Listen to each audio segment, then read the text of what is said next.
Go.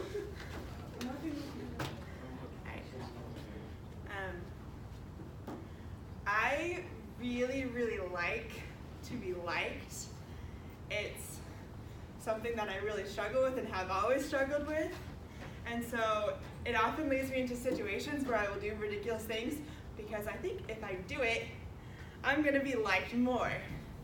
So for Crazy Days a few years ago, when we were shopping for the event, I thought Walt and the other student I was shopping with would like me more if I could prove my worth as a youth ministry student by pushing around 90 pounds worth of potatoes around Walmart.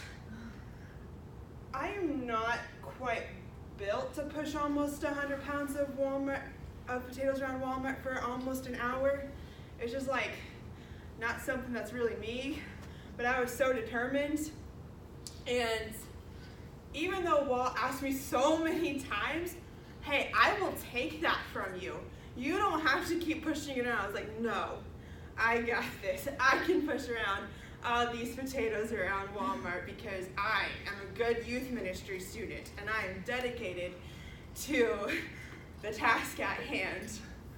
About 3/4 of the way into the trip, I did give up and let him take the 90 pounds of potatoes from me. Why we put them all in one cart, I don't really know, but he took them from me. But that's just kind of a more silly story of just a way that this struggle of mine plays out of not letting people do simple things for me, like take a grocery cart from me because I think they'll like me more if I push it around. And freshman year, when I came in, I really tried putting my best foot forward. I was so over the top with introducing myself to people, and I wanted to be that really smart girl in my Bible classes because I went to church and I went to Bible camp and I know everything about the Bible. And then my first Life of Christ test, I was like, LOL, what do I know? And it was really hard to keep up this facade, this I want to be liked, I want to be loved, really early on into freshman year, at least second semester, because of what happened February 17th, 2016. Most of you guys weren't here yet, most of you guys weren't students yet, but for the few of you who were students, you might know what that day was.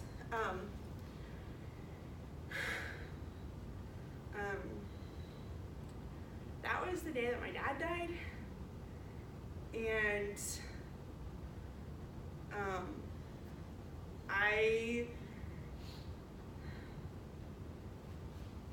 that day and that season was really hard, and I don't necessarily want to focus on the death aspect as much and the grief and the stuff that I went through, but more so the people who came into my life in that season and walked me through that time and taught me one of the greatest servant leader lessons.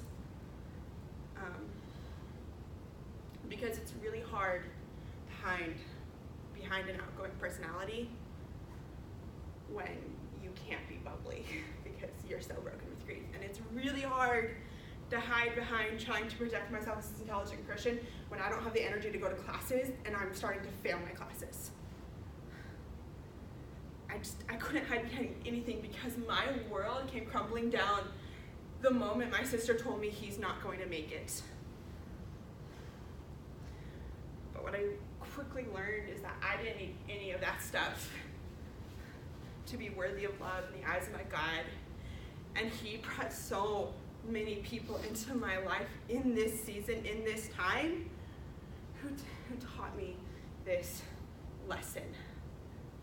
And it began with a friend in my penitent class who sat with me across the hall in the girls' bathroom because we have couches in our bathrooms. Sorry, boys.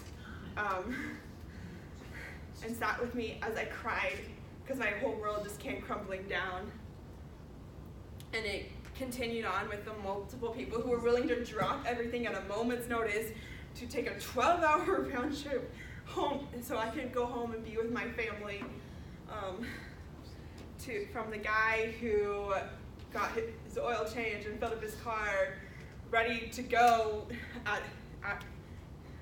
when the word was given, and to the two girls who actually ended up driving me in their beat up, really sketchy old car and sat with me as I had to make that final phone call to my dad. And it was also learned that night when an entire campus full of people stopped everything to pray for me and to lift up a girl they barely knew, a family they didn't know, up in prayer before the Almighty God, praying that He would provide, protect, and heal our family. And it was also learned through my floor of upperclassmen girls who my roommate and I moved there on a spur of a moment, decided we wanted to be in Foundy, no longer in Sperling, so might as well move to second floor Foundy.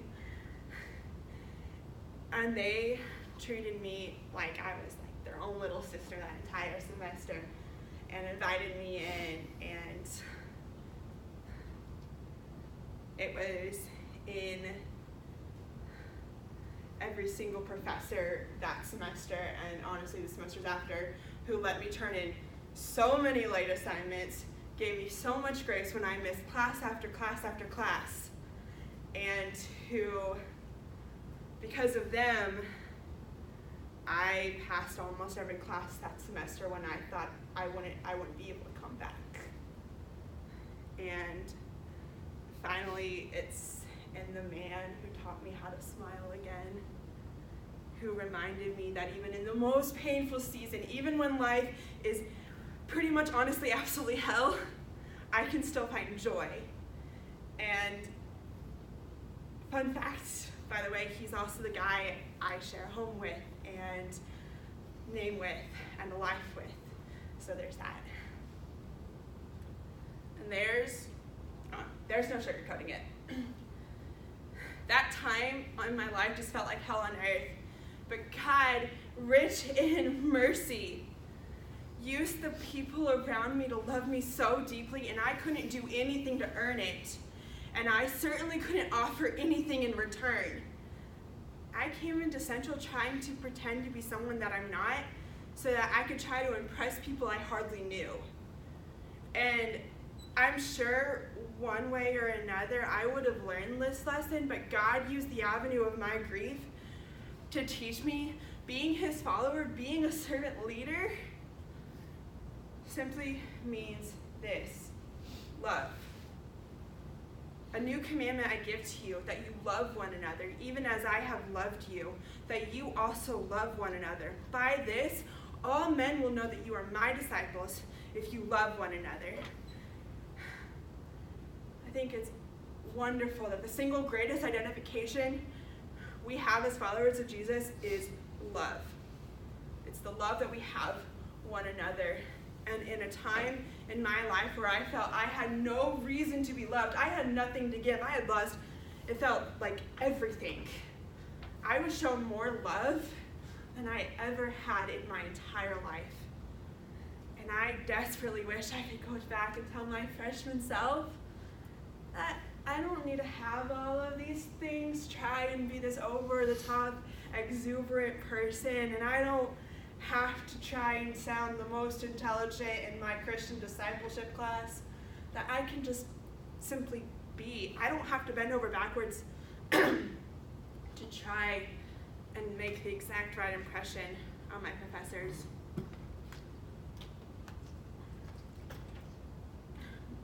Because the greatest lesson that I have learned about being a servant leader is simply to love. And being shown love when I have nothing about me that I think is worth loving has been absolutely revolutionary in my life. And to end, I want to quote a small time, not super well-known band from the 60s and 70s. They're called the Beatles. Probably haven't heard of them. But I believe that they say it best of all, that all you need is love, and love is all you need.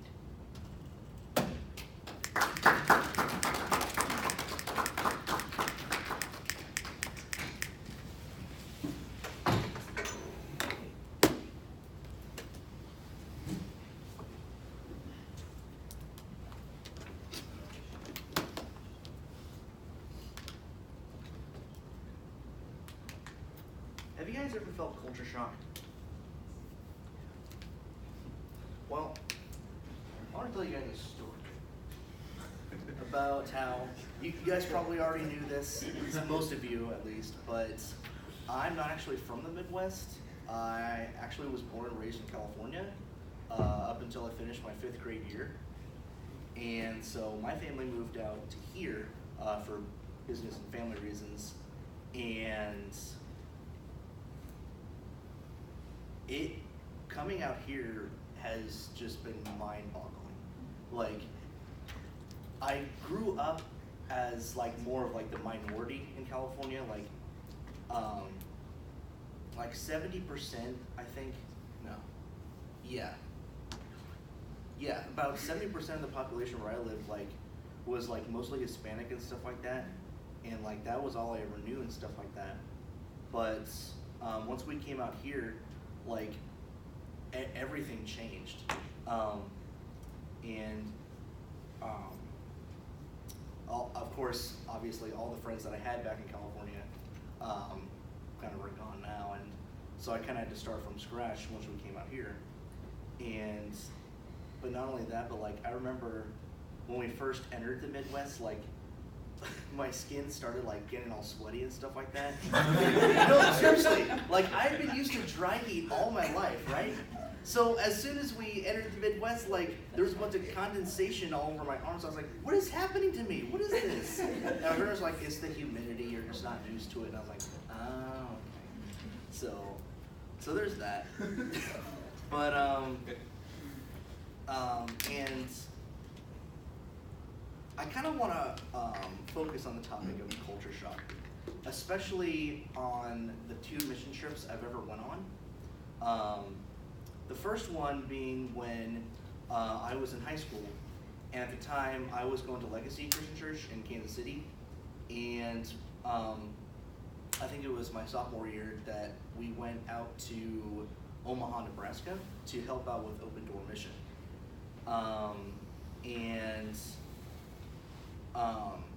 I had never been in an area that was so like, what's the word, poverty stricken.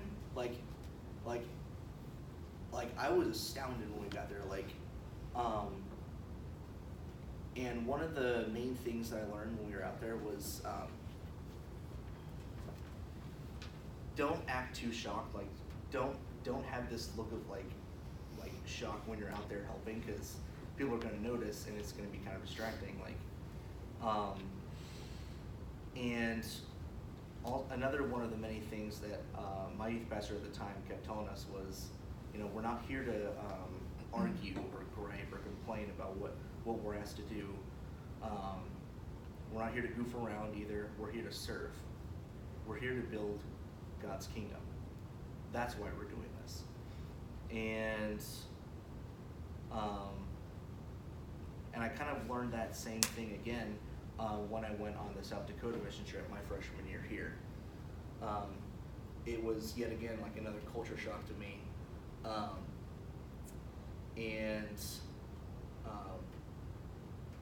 I kind of learned that same that same lesson from Nathan at the time.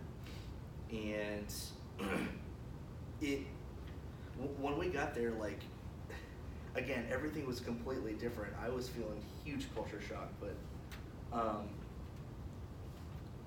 the whole reason we were there was to serve.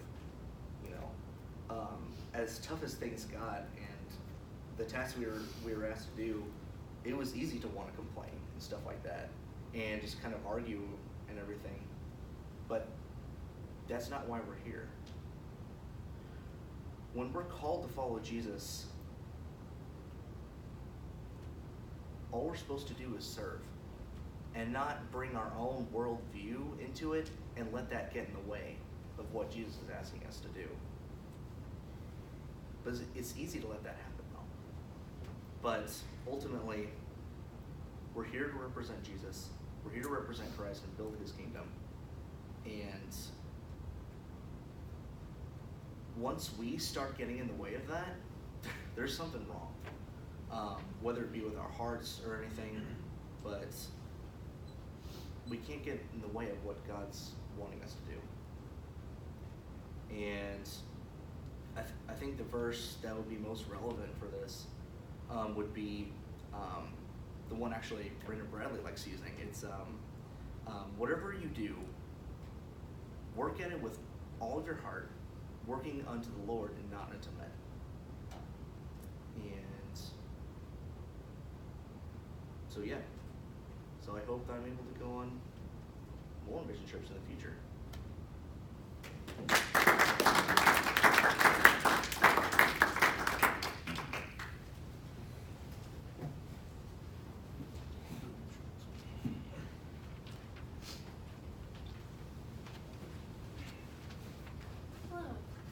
Hello. This is kind of nerve-wracking. I like to speak for kids, but adults is different. Okay, so I would like to tell you guys a story about a lesson that I've learned from someone that I've worked with. So during my time at Central, I volunteered with the elementary ministry over at Timberlake Christian Church. This has been my home church all my life.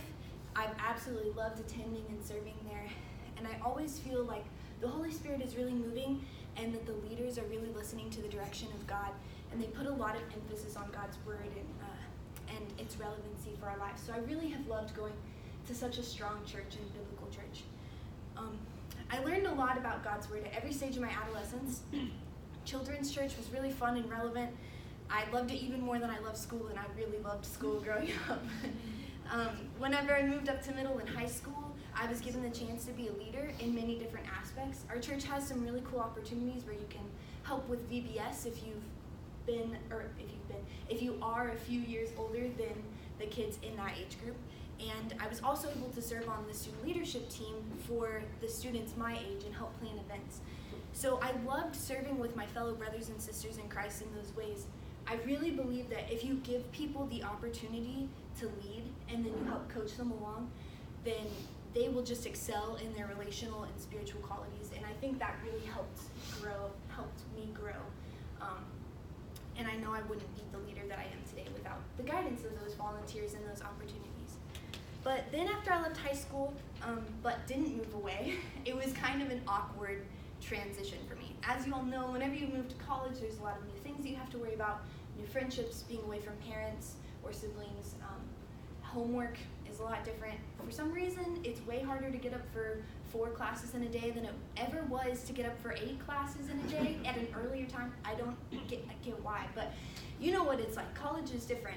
And it was kind of an awkward situation for me to both move away from high school but not really move towns and still know a lot of people here and still be in the same church.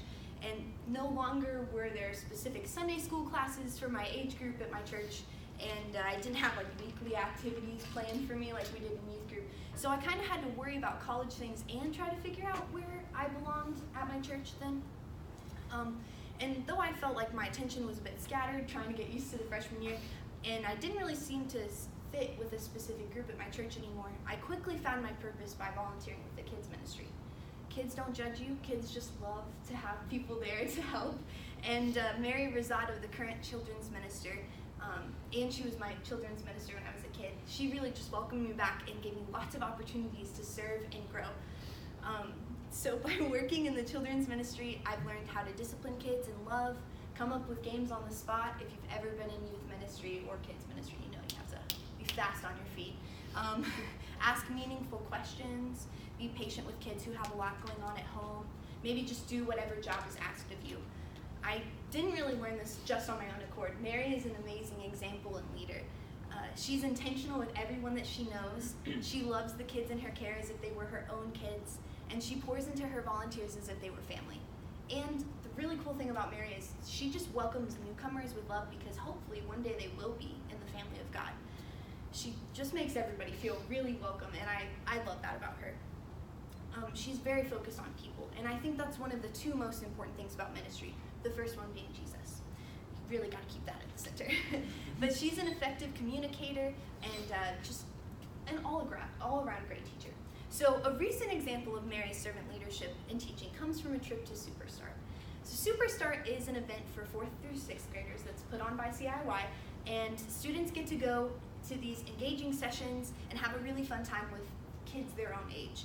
So I don't know why, but it has always, meaning like for 6 years, been my dream to drive the church van. I don't know why. Something about it has seemed so thrilling and excited and like such a privilege. But in my church, you have to be 21 to be on the church's insurance to drive the 15-passenger van. But you can imagine my excitement whenever I turned 21, just a month before Super Start. And so I had been planning for a while. I made sure that Mary knew this, and we had been planning for a while for me to drive the church van to Super Start, which is in St. Louis.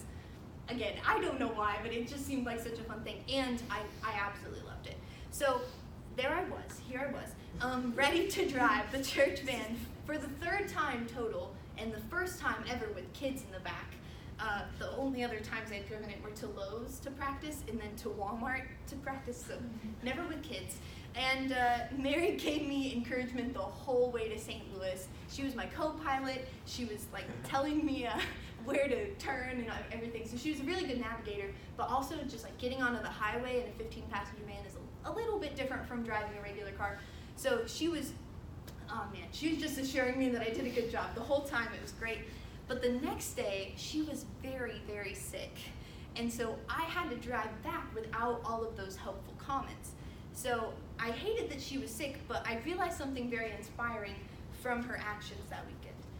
Mary trusted me to carry out something that I was excited about, but it also carried a ton of responsibility. I mean, there were like 14 other people in the van, and most of them were kids. That's a lot of lives to be responsible about. In fact, before I left, I told my dad that I was driving the church van, and he goes, "You're letting me drive the church van? Do you realize if you crash that thing, that would be really bad?" And I was like, "Yes, I understand. I'm nervous." And I was like, "Thanks a lot, Dad." And he goes, "Okay, do a good job." Just being a dad. So I knew that there was a ton of responsibility, but she had shown me the example of how to drive previously in other years, and then she had coached me that like the first day, and then the next day when the circumstances required it, she fully gave me the reins. She trusted me because she helped me grow into an effective van driver, I suppose, and trusted me with this responsibility and gave me confidence as a leader, and that was enough to just keep me going. So here are 2 scriptures that Mary reminds me of. The first one is the one that J-Lock quoted, which is, "Work willingly at whatever you do as though you were working for the Lord rather than for people." That comes from Colossians 3:23. So whether that's leading kids, leading volunteers, or leading adults, a servant leader works unbegrudgingly because their calling comes from God. Even if you're sick, you still keep going, and you look for ways that other people can maybe rise up. In addition, we must do nothing out of selfish ambition or vain conceit. Rather, in humility, value others above yourself. And that comes from Philippians 2:3. Mary is such a great leader and could easily do it all herself. I mean, she has 20 plus years of experience in children's ministry, but she is very good at valuing others above herself and giving them the opportunity to serve and just to learn. She even does this with the kids that are in the elementary classes. The 5th graders have so many responsibilities to help the younger kids. And I think that's amazing because then they learn how to be a leader from a young age. So if you want to become a better leader, maybe look for a great leader and ask them to mentor you. Or if you're in a position of leadership, encourage those who work along with you or who might follow you in your footsteps to encourage them to take on more responsibility. Servant leadership looks like humility, teamwork, and trust. We'll all be more effective if we work with the same purpose for the kingdom of God. Thanks, guys.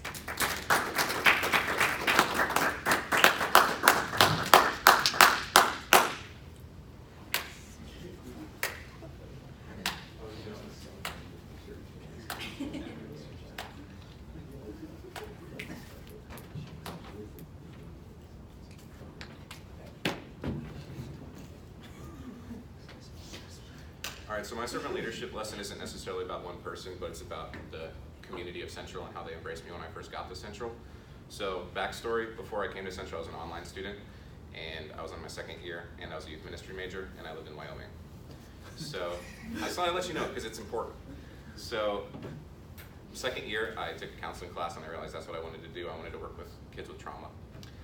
And I emailed my advisor and I told her, hey, I want to be a counseling major. And she was like, okay, but you realize you have to come on campus. We don't offer that online. And I was like, oh, okay.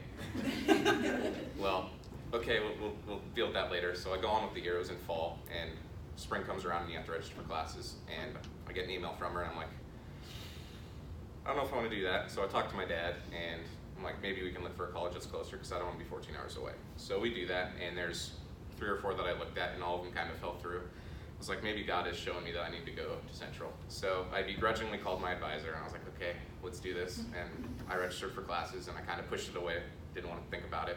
And then fast forward, summer comes along and it goes really quickly, and it's the beginning of August. I'm like, okay, here we go. I start to get butterflies in my stomach and I'm like, guess we're doing this. And for some sort, I don't remember what, it was the eclipse, that's what it was. Casper was the hotspot for the eclipse. It sounds weird. It was 2017, and I mean, it's 5,200 feet above sea level, so people wanted to come and see it. So we left a week early to come to campus, and because of the traffic. And the whole drive, I was just thinking to myself, oh man, what have I done? This is absolutely awful.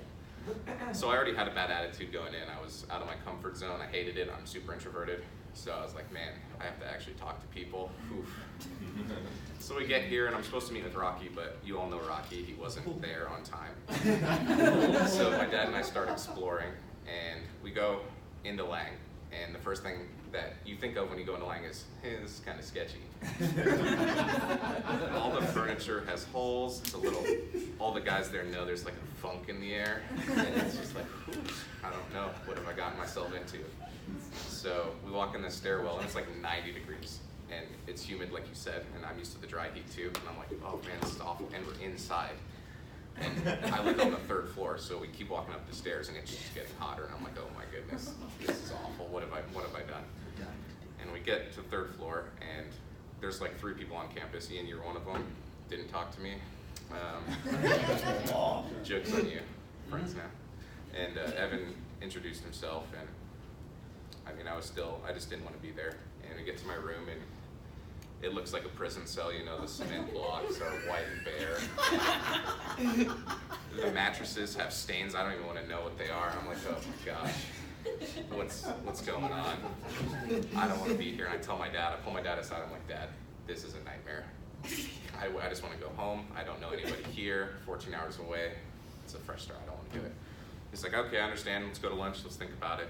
And we do that, and I decide, hey, I don't want to do this. And so he goes and he talks to Rhonda, and he texts me or calls me, I don't remember, and he's like, hey, Stevens wants to talk to you. And I'm like, oh, great, here we go. So I come into your office, and I don't even remember what you said, which I only remember one line, and it was at the end, and you said, I want you to stay for 2 to 3 weeks, and if you don't like it, I will drive you back to Wyoming. And I was like, well, I have a car, so I don't really need you to do that. I appreciate the gesture. So that was the first thing. I was like, man, the teachers really want me here. I guess I'll try it out. And Ammon even paid for my lunches for the week, so it was like, that's kind of sweet. So I had my mind set up. I was like, okay, I'll go, but I won't do it willingly. So I decided I'm just going to do my homework and I'm going to stay in my room like I did at home. So every time, it was kind of comical. Every time I would sit on my bed or I'd sit on my desk, someone would knock on my door. I'm like, what? And they just wanted to hang out. And so I'd go play video games with them or I'd go play basketball. And it was really comforting just to know that people who didn't know me knew I was struggling were there for me and wanted to make sure that I was busy so I wasn't homesick and I don't know, that I had a home away from home. And that was really special to me. And then pretty soon, like Steven said, I wanted to get involved on campus. And the first step was just the guys on my floor. They were really special to me, and they became my friends. And my disciple was Austin, which was also kind of scary at first, even though he was younger than me. He just has this huge beard and he's burly, and at first he's kind of like stoic. I'm like, oh my goodness. Don't know how to deal with him. But they ended up changing everything for me. And they challenged me, and they challenged me to get out of my comfort zone, which is something that I struggle with. And they helped me learn a lot about myself and allowed me to grow in my relationship with God. And I learned that sometimes to see Jesus move in my life, that I have to get out of my comfort zone.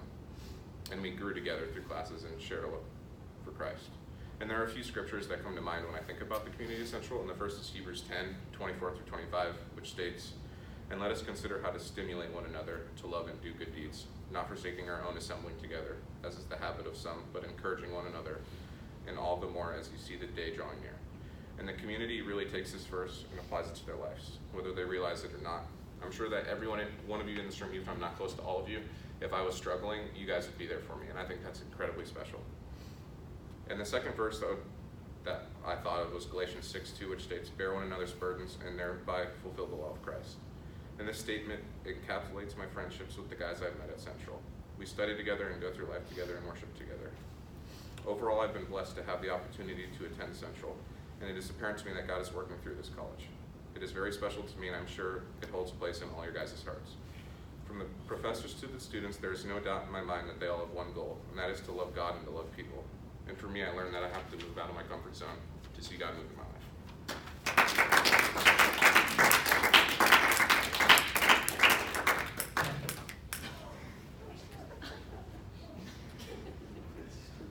I don't know if I'll bet.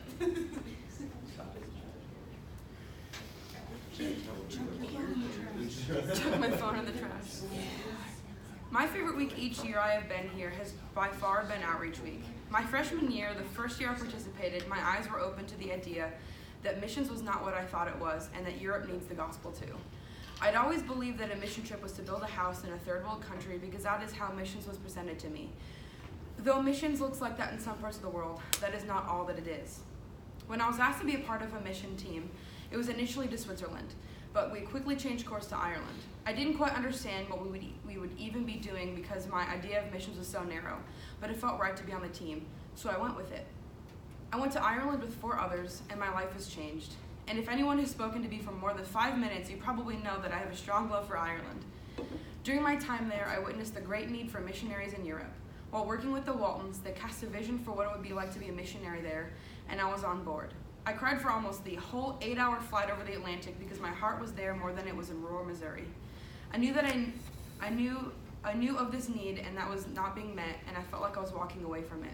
So the following year, when I was coming close to applying to lead trips for the next spring, I knew that if I did not step up to lead the trip, that it was not going to happen. I had spent my first year here learning about how to be a servant leader and paving the way, so that's what I was going to do. But my logic was faulty. I had just done camp teams that summer, and I prayed long and hard about returning to Ireland. It had even been the theme of See How I Move we attended.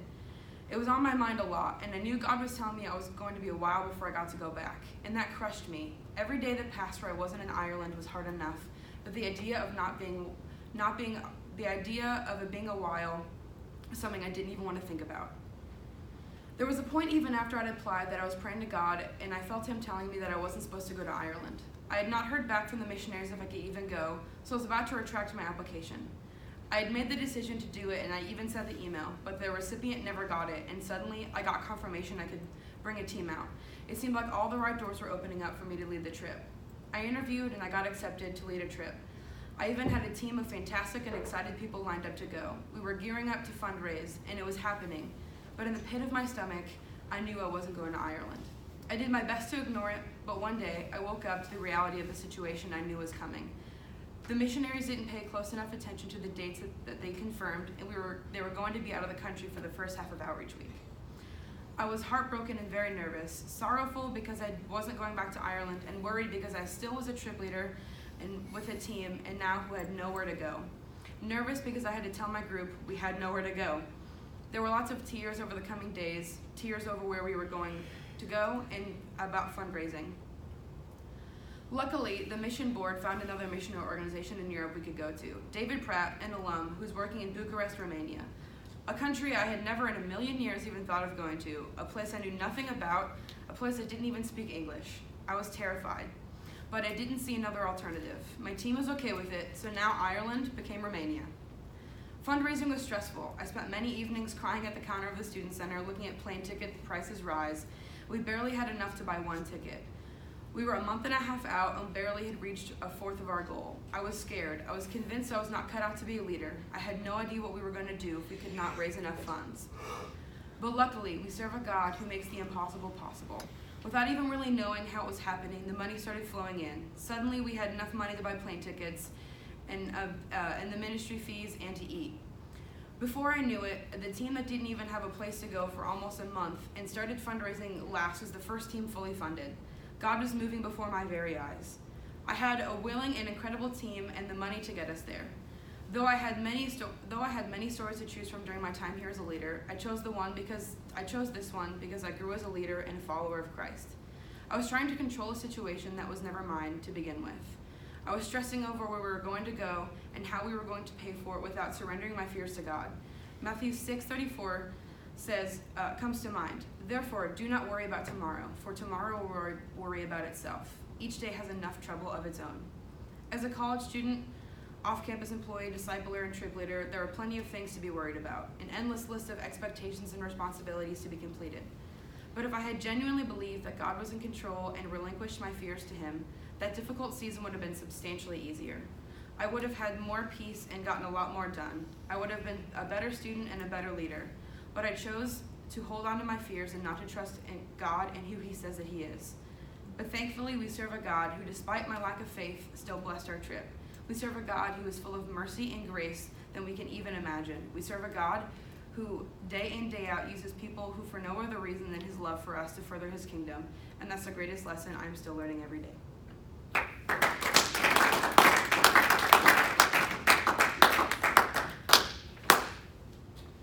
Wow, I didn't think you guys would get done by. Yeah, 1 minute to So, spare. amazing. Good job. Well, I heard a theme today. The theme today was, if you want to grow as a leader, you got to take risks and lead.